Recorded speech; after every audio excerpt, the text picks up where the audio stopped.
Good evening. Thank you for joining us. I'm Shawndrea Thomas. President Joe Biden is promising to deliver everything needed for the states affected by those deadly storms. On Friday, Governor Doug Ducey listed his goals for 2022, and he's focusing on education, border security. Is violence ever justified? Well, what about political violence? Can that be justified? Well, that's what experts are asking Americans in a recent poll. Tyler, that rain came down heavy on the east side. I felt it like pounding on my roof. The city of Tucson is working on standby plans in case their vaccine mandate ends with mass firings. The co-founder of Tucson Meet Yourself died yesterday at the age of 86. Are there any other calls logged after 1:46 p.m. on December 18th? Because from what we can tell, that's the last phone call that she made. I'm here at Roadhouse Cinema where people are coming in to see a new movie with a mission called Wake Up. The Pima County Health Department is now offering all COVID boosters to eligible residents. The other thing is the idea of ambiguous loss, because they don't know what happened to the baby, right? So they can't really grieve in one way or the other. We have some breaking news coming into our newsroom. A fire broke out in Green Valley earlier tonight. And right now, Broadway just between Prudence and Pantano is shut down. That's because Tucson police say a suspect is barricaded inside of an apartment. Now to that severe weather taking a hold of the east and west coast. Tucson is celebrating the opening of a brand new type of store in the old Pueblo, a fungi supplement store called Adaptogen Superfoods. Snow on the way.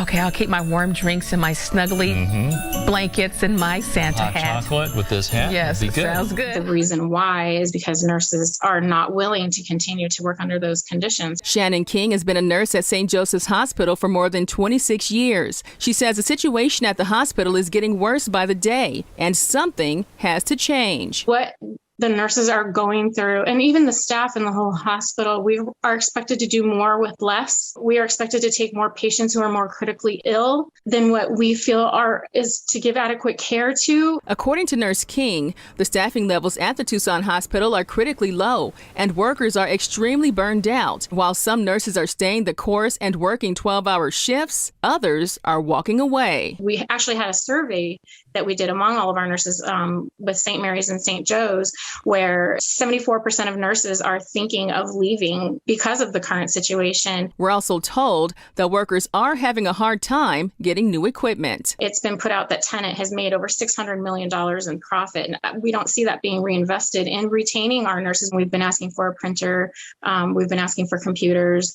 And so that does make our job more difficult. K-Gun 9 reached out to Carondelet Health Network, who runs the hospital, about the situation and received a statement that says, in part, we are disappointed with the irresponsible comments made by those with their own agendas, as these comments do not honor or represent the hard work being done by our staff to care for the community every day. The fact is that our hospital is responding with leading solutions during a pandemic that has caused a national and local nursing shortage. We are grateful to our team members for their steadfast commitment to be here to care for our patients in need, adding that the hospital remains prepared to care for the community. I have seen patients lined up in the hallways. I've seen EMS lined up with their stretchers with patients. National Nurses United represents over 700 nurses at St. Joseph's and St. Mary's hospitals and more than 175,000 nurses across the country. We are participating in the National Day of Action to bring awareness that this is happening across the country. What else can we do other than to keep advocating for ourselves, keep advocating for our patients? Shawndrea Thomas, K-Gun 9, on your side.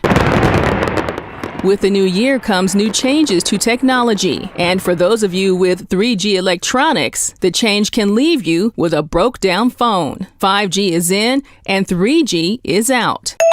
The phase-out is causing consumers to upgrade their devices to avoid a loss of service. And by the way, all calls including access to 911 on 3G phones won't be available by the end of the year. Mobile companies have been sending letters and text messages to let customers know about the move. According to the Federal Communications Commission, AT&T will shut down its 3G network by February of 2022. And one of the biggest network combos, they're also tapering down. T-Mobile will shut down Sprint 3G networks by March and its own by July. And Verizon is dropping 3G by December of 2022.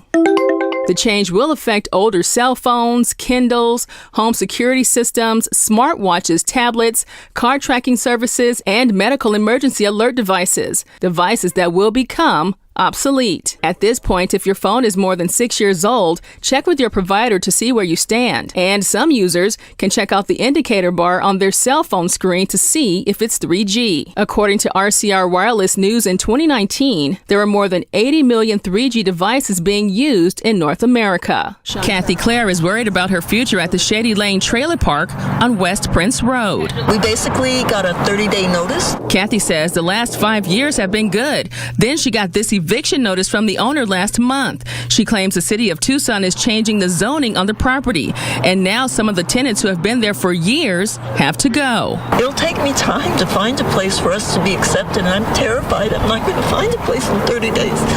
And then where am I going to go, and what do I do with my trailer? I need more time. So the concerned renter went down to City Hall to ask Mayor Regina Romero for more time to move out. One person has been here for 15 years. According to the owner, the RVs were grandfathered in to allow for long-term rentals when she bought the land in 2010. The owner of the property, she's devastated at the loss of income. The owner didn't go on camera, but showed us the old and new site plans and says her new plan was approved last December, then denied on the same day. 2011, right? Longtime manager Tony Russo is worried that some of the renters will be homeless. I want to see the RV thing be reinstated so we can get these people back in. So these people are there, don't have to worry about where they're going to go. KGUN 9 went down to City Hall with questions, and city leaders say they're not evicting anyone. We're told a 2019 sewer complaint to code enforcement revealed other safety issues on the property, including more RVs than the city allows. This has to do with the health and safety regulations. We sat down with Clayton Trevelyan with Planning and Development, and he says the park never had a grandfathered status. This park has a non-conforming status, which means that at some point in time, the property was approved for a specific number of units and configuration in the park. The site is limited to 28 units because only 28 utility spaces were built into the original site plan.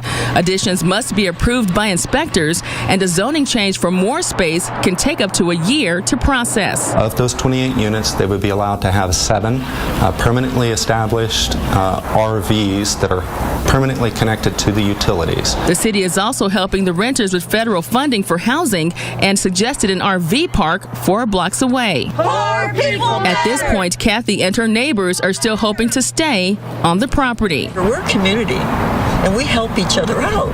And it's devastating for me to lose a community of people that watch out for my son when I'm gone. The city is sending updated documents to the owner outlining the zoning and code enforcement process. We'll keep an eye on the story and let you know what happens next. The truck's been in our family directly and indirectly since the 70s and 80s. Ted Tucker is a man on a mission. It was just a restoration project for my grandson, which we started when he was in 10th grade. So at least he could have it for his junior, senior year. And he's graduating already this year. He's been trying to get his 65 Chevy pickup fixed up for his grandson. So he went to Earl's Automotive Shop on the south side of Tucson in April of 2016 and made a deal with the owner, Chris Tatro, to get the work done. It seems like every time I go over there to see him, he's working on somebody's car. And I've already paid him all of his monies up front.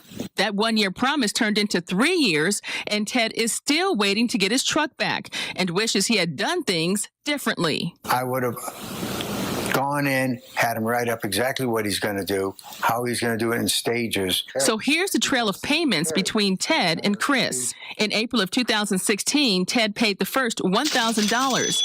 In May of 2016, another $1,000. In August of 2016, he dropped $2,000, and in March of 2017, he paid the last $3,300. And as of that date, Ted has paid $7,300 for a truck that's still in the shop. Ted checks on the truck and sees some progress, but says he feels pushed aside. I made a big mistake in, first of all, trusting him. Not on Your Side made contact with the restoration mechanic, and he says the truck is almost done. He also says his shop closed down after starting the project for Ted, and on top of that, he has a full-time job. He did say the truck will be ready to roll by the end of the month, so the wait is on to see if Ted will finally get his 65 Chevy back on the road. Now, he no longer has a shop, so I feel sorry for him for that. But, your word is your word, an agreement's an agreement. And if you could not have finished the job when I came in with the rest of the money, he should have said, I can't do it.